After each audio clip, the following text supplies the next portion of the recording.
കഴിഞ്ഞ ദിവസം നമ്മളൊക്കെ ശ്രദ്ധിക്കാതെ പോയൊരു വാർത്തയാണ് H1N1 കാരണം ഒരു മരണം ഉണ്ടായി എന്നുള്ളത്. തീർച്ചയായും സ്വൈൻ ഫ്ലൂ എന്നറിയപ്പെടുന്ന പന്നികളെയും മറ്റു മൃഗങ്ങളെയും ബാധിക്കുന്ന ഈ രോഗം ഇന്ന് മനുഷ്യന്മാരുടെ ഇടയിൽ വ്യാപിച്ചു എന്ന് മാത്രമല്ല, സാധാരണ ജലദോഷയുടെ കൂട്ടത്തിൽ ഏറ്റവും സർവ്വവ്യാപകമായിട്ടുള്ളൊരു പനിയായിട്ട് ഇന്ന് മാറിയിട്ടുണ്ട്.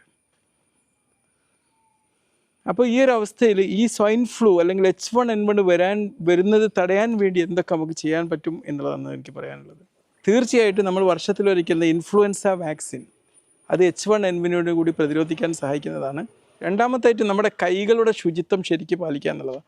എവിടെ പോയി പുറത്തിറങ്ങി കഴിഞ്ഞാലും നന്നായിട്ട് സോപ്പും വെള്ളവും ഉപയോഗിച്ചിട്ട് കൈ കഴുകാൻ നോക്കുക, അല്ലെങ്കിൽ ആൽക്കഹോൾ ബേസ്ഡ് ആയിട്ടുള്ള ഒരു സാനിറ്റൈസർ ഉപയോഗിച്ചിട്ട് നമ്മുടെ കൈകൾ എപ്പോഴും വൃത്തിയാക്കുന്നൊരു ശീലം ഉണ്ടാവുക.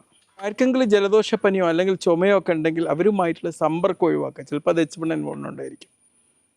പിന്നെ അവർ തുമ്മുകയും ചുമയ്ക്കുകയും ചെയ്യുന്ന പാർട്സ് മറ്റുള്ളവർക്ക് വരാതിരിക്കാൻ വേണ്ടി മാസ്കോ മറ്റെന്തെങ്കിലുമൊക്കെ ധരിച്ചു കൊണ്ടുള്ളൊരു പ്രൊട്ടക്ഷനും ചെയ്യാം.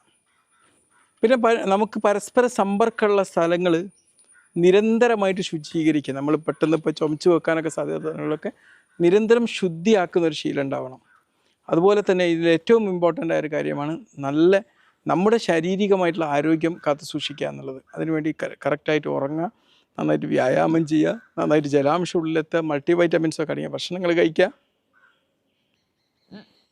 ഇതുപോലുള്ള ജീവിതം ശൈലികളൊക്കെ പിന്തുടർന്നുകൊണ്ട് H1N1 പ്രതിരോധിക്കാനുള്ള ശൈലി നിങ്ങൾ അനുവർത്തിച്ച് പോരും. Okay, be healthy, by.